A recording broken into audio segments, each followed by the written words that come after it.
بسم اللہ الرحمن الرحیم۔ چھلکے کے ساتھ سیب کھانا زیادہ بہتر ہے کیونکہ اس کے بہت سے فائدہ مند اینٹی آکسیڈنٹ اور فائبر کا مواد اس کے چھلکے کے اندر موجود ہوتا ہے۔ ناظرین، ہلدی، اجوائن، ادرک اور دار چینی جیسے مسالے جسم میں حرارت پیدا کرتے ہیں۔ مرغن غذاؤں کے استعمال کے بعد ہاضمہ بہتر بناتے ہیں اور سرد موسم میں سستی کم کرنے میں مدد دیتے ہیں۔ ایک نئی تحقیق سے پتہ چلا ہے کہ صرف ایک ہفتے کے لیے سوشل میڈیا سے دور رہنا بھی بے چینی، ڈپریشن اور نیند کے مسائل میں کمی لا سکتا ہے۔ ناظرین گرامی، سونف کو رات بھر پانی میں بھگو کر اس کا پانی پینا نہایت ہی مفید ہوتا ہے کیونکہ یہ ہاضمے کے نظام کو بہتر کرتا ہے۔ ناظرین، سیدنا انس بن مالک رضی اللہ تعالیٰ عنہ اللہ کے رسول صلی اللہ علیہ وآلہ وسلم کے خادم خاص تھے۔ انہوں نے 10 سال تک آپ صلی اللہ علیہ وآلہ وسلم کی خدمت کی ہے۔ یہ اللہ کے رسول صلی اللہ علیہ وآلہ وسلم کے ساتھ ساتھ رہتے تھے۔ بیان کرتے ہیں کہ ایک مرتبہ ایک دیہاتی آیا اور آپ صلی اللہ علیہ وآلہ وسلم کی چادر اتنی زور سے کھینچی کہ آپ کے مبارک کندھے پر نشان پڑ گئے۔ دیہاتی نے اسی پر بس نہیں کیا بلکہ نہایت بدتمیزی سے کہنے لگا، اے محمد صلی اللہ علیہ وآلہ وسلم، میرے ان 2 اونٹوں پر اللہ کا دیا ہوا مال لدوا دے۔ اور ساتھ ہی کہنے لگا، ہاں سن اے محمد، یہ مال نہ تیرا ہے نہ تیرے باپ کا ہے۔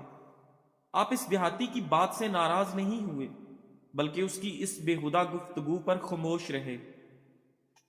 تھوڑی دیر بعد آپ صلی اللہ علیہ وآلہ وسلم نے اس دیہاتی کو مخاطب ہو کر فرمایا، سنو، مال تو اللہ تعالیٰ کا دیا ہوا ہے اور میں اس کا بندہ ہوں، لیکن یہ جو تم نے مجھ سے بدتمیزی کی ہے اس کا بدلہ تو لیا جا سکتا ہے۔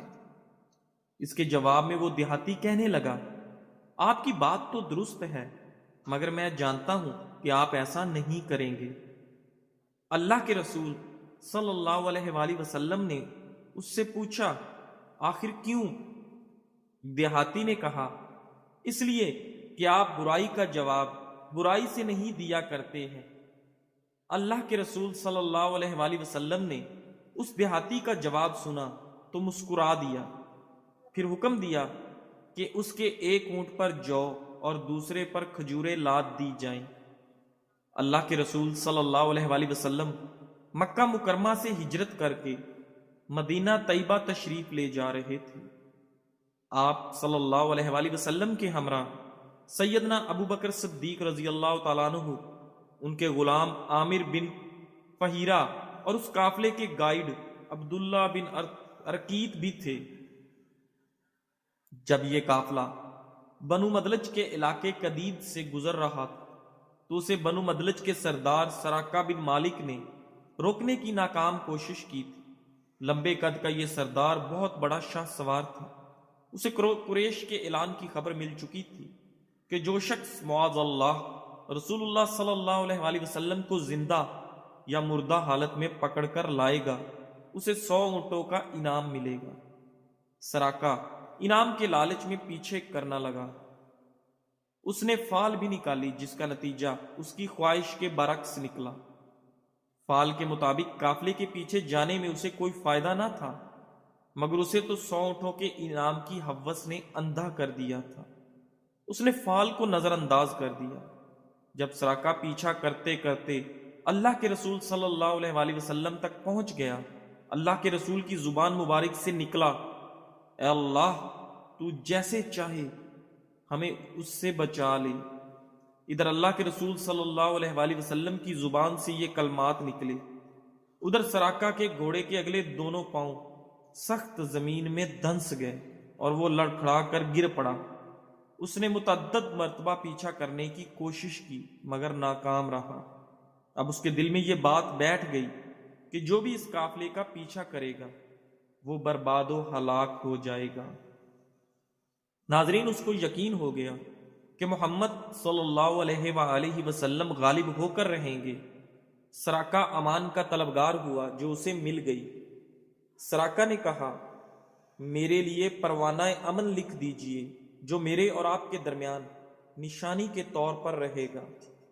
رسول اللہ صلی اللہ علیہ وآلہ وسلم نے سیدنا ابو بکر صدیق رضی اللہ تعالیٰ عنہ کے غلام عامر بن فہیرہ کو حکم دیا کہ سراقہ کو امان نامہ لکھ دو۔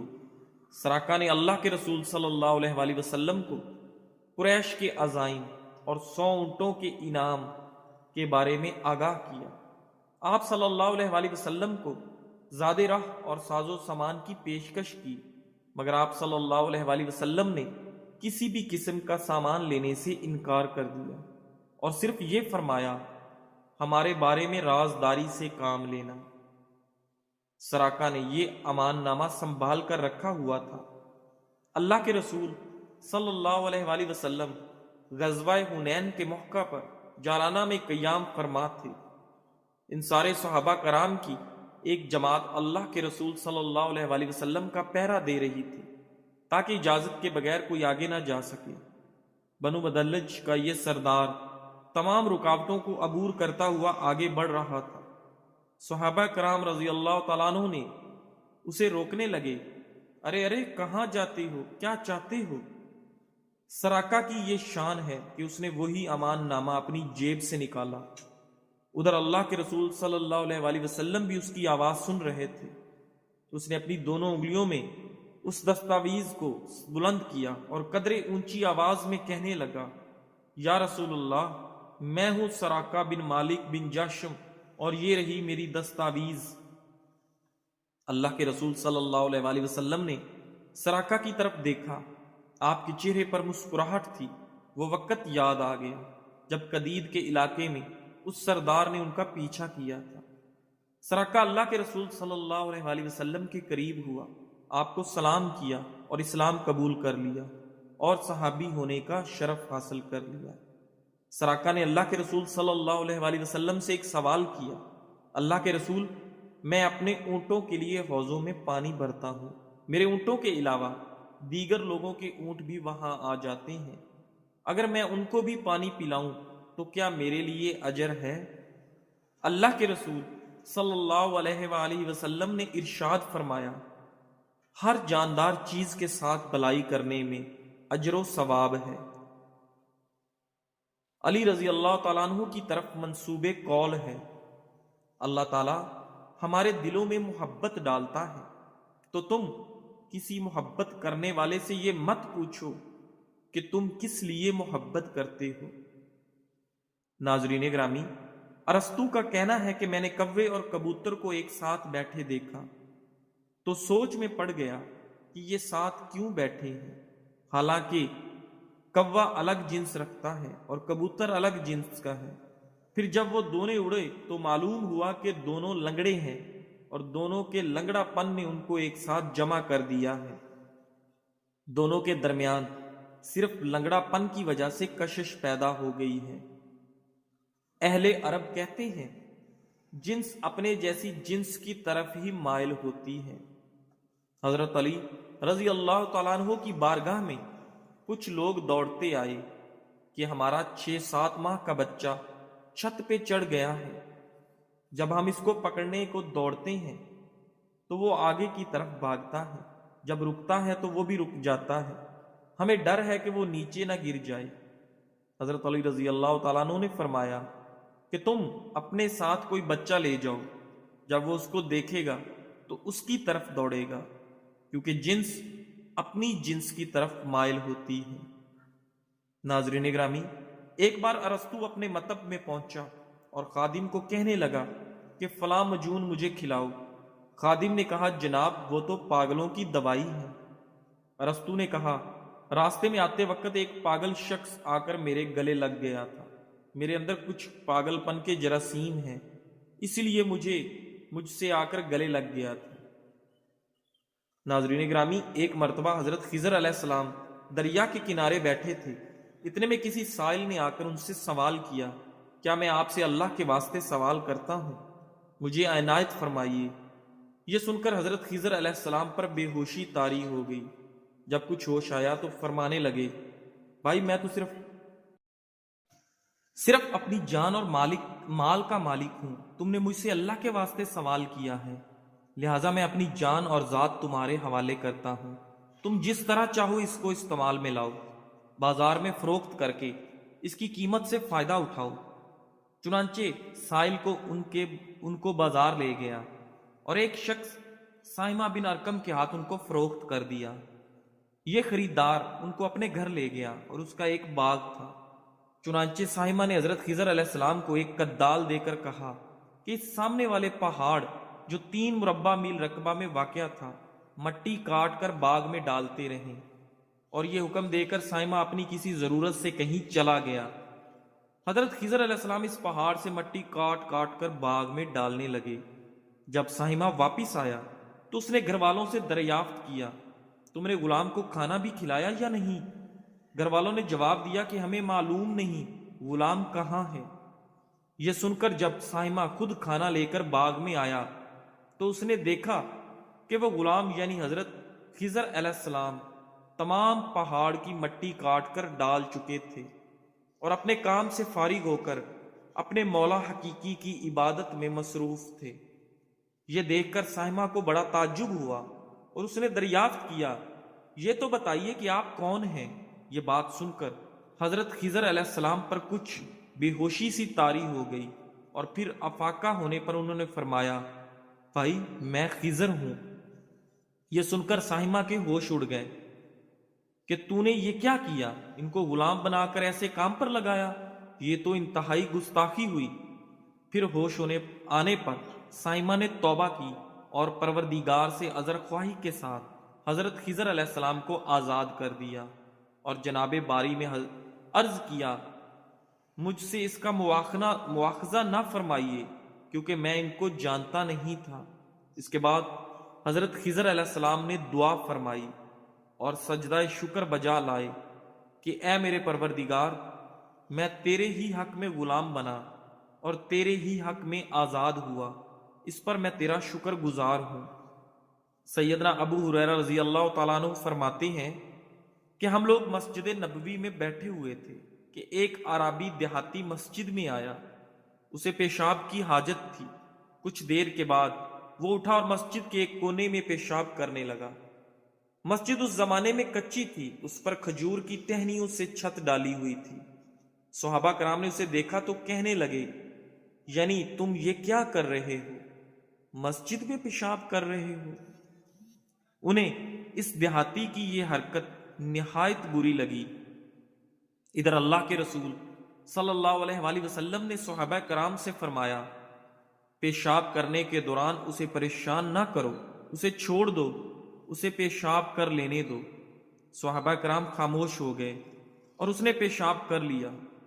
جب وہ فارغ ہوا تو نبی کریم صلی اللہ علیہ وآلہ وسلم نے اسے بلایا اور فرمایا، میرے عزیز بھائی دیکھو، ان مساجد میں پیشاب کرنا یا گندگی پھیلانا جائز نہیں، یہ تو صرف اللہ رب العزت کے ذکر، نماز اور قرآن کریم پڑھنے کے لیے بنائی گئی ہیں۔ ناظرین گرامی، ابن ماجہ میں صحیح حدیث کے ساتھ یہ بھی ہے کہ یہ دیہاتی اللہ کے رسول صلی اللہ علیہ وآلہ وسلم کے حسن سلوک سے اتنا متاثر ہوا کہ کہنے لگا، میرے ماں باپ آپ پر قربان ہوں، آپ صلی اللہ علیہ وآلہ وسلم نے نہ مجھے ڈانٹا نہ گالی دی۔ اللہ کے رسول صلی اللہ علیہ وآلہ وسلم نے صحابہ کرام کو حکم دیا کہ پانی کا ڈول لے کر آؤ اور اسے اس پیشاب والی جگہ پر بہا دو۔ دیہاتی اللہ کے رسول صلی اللہ علیہ وآلہ وسلم کے اس اخلاق اور محبت سے اس قدر متاثر ہوا کہ وہ اللہ کے رسول صلی اللہ علیہ وآلہ وسلم کے لیے دعا کرنے لگا۔ وہ ایک دیہاتی تھا، دعا کے آداب سے ناواقف تھا، مگر ایک ہی ملاقات میں اللہ کے رسول صلی اللہ علیہ وآلہ وسلم سے شدید محبت کرنے لگا۔ اور محبت کا یہ اندازہ ہے کہ سیدنا ابو ہریرہ رضی اللہ تعالیٰ عنہ فرماتے ہیں کہ وہ کہتا ہے، اے اللہ مجھ پر اور محمد صلی اللہ علیہ وآلہ وسلم پر رحم فرما اور ہمارے علاوہ کسی اور پر رحم نہ کرنا۔ اللہ کے رسول نماز پڑھ رہے تھے، نماز سے فارغ ہوئے، آپ اس دیہاتی کی دعا سن چکے تھے۔ آپ نے مسکراتے ہوئے فرمایا، تم نے تو اللہ کی وسیع رحمت کو سکیڑ دیا جبکہ اللہ رب العزت فرماتا ہے میری رحمت تو اس قدر وسیع ہے کہ اس نے ہر چیز کو ڈھانپ رکھا ہے۔ ناظرین گرامی، سردیوں میں وزن بڑھنے سے روکنے اور چربی گلانے والے دیسی مشروبات، سونف کی چائے۔ سونف کا مشروب پیٹ کی گیس، بوجھل پن کم کرتا ہے، یہ ہاضمہ بھی بہتر بناتا ہے۔ پیسی ہوئی سونف گرم پانی میں ڈال کر چند منٹ کے لیے بھگوئیں اور پی لیں۔ دار چینی اور شہد کا مشروب۔ دار چینی خون میں شکر کی سطح کو متوازن رکھتی ہے، جس سے اچانک بھوک لگنے کے امکانات کم ہوتے ہیں۔ صبح اس مشروب کا استعمال توانائی متوازن رکھتا ہے۔ نیم گرم پانی میں دار چینی پاؤڈر اور تھوڑا سا شہد شامل کر لیں اور اب اس مشروب کو چسکیوں کے ساتھ پئیں۔ اجوائن اور زیرے کا گرم پانی۔ اجوائن اور زیرے کا استعمال نظام ہاضمہ کو فعال کرتا ہے، گیس اور اپھار کم کرتا ہے اور آپ کے میٹابولزم کو بہتر بناتا ہے۔ 1 چمچ اجوائن اور 1 چمچ زیرہ پانی میں ابال کر نیم گرم حالت میں پئیں۔ ناریل جسم کو کیلشیم جیسی معدنیات جذب کرنے میں مدد دیتا ہے، جس سے آپ کی ہڈیاں مضبوط ہو جاتی ہیں۔ ناظرین، ایک تحقیق میں بتایا گیا ہے کہ شوگر فری اشیاء میں استعمال ہونے والا ایک عام مصنوعی مٹھاس جگر کی مہلک بیماری کے خطرات میں اضافہ کر سکتا ہے۔ محققین نے دریافت کیا ہے کہ جو لوگ مکھن یا دیسی گھی کا سب سے زیادہ استعمال کرتے ہیں، ان میں کم مکھن یا دیسی گھی کھانے والوں کی نسبت کسی بھی وجہ سے موت کا خطرہ 15% زیادہ ہوتا ہے۔ دوسری جانب مکئی، زیتون، بیجوں، دیگر پودوں سے حاصل کردہ تیل کا استعمال انسان کو صحت مند بناتا ہے۔ روزانہ خوراک میں 10 گرام نباتاتی تیل کا اضافہ کینسر سے موت کے خطرے کو 11% اور دل کی بیماریوں سے موت کے خطرے کو 6% تک کم کر دیتا ہے۔ اگر آپ زیادہ تر وقت کرسی پر بیٹھ کر کام کرتے ہیں یا گھر سے کام کر رہے ہیں تو یہ جاننا ضروری ہے کہ طویل عرصے تک بیٹھنا صحت کے لیے کتنا نقصان دہ ہے۔ ناظرین، ڈاکٹر کے مطابق شام کو اپنے 10,000 قدم مکمل کرنا طویل بیٹھنے کے نقصان کو ختم نہیں کرتا۔ ماہرین نے مشورہ دیا کہ ہر 45 یا 60 منٹ بعد کھڑے ہوں، جسم کو کھینچنے والی سادہ ورزش کریں، کیونکہ یہ خون کو دل کی طرف واپس دھکیلتے ہیں۔ جزاک اللہ۔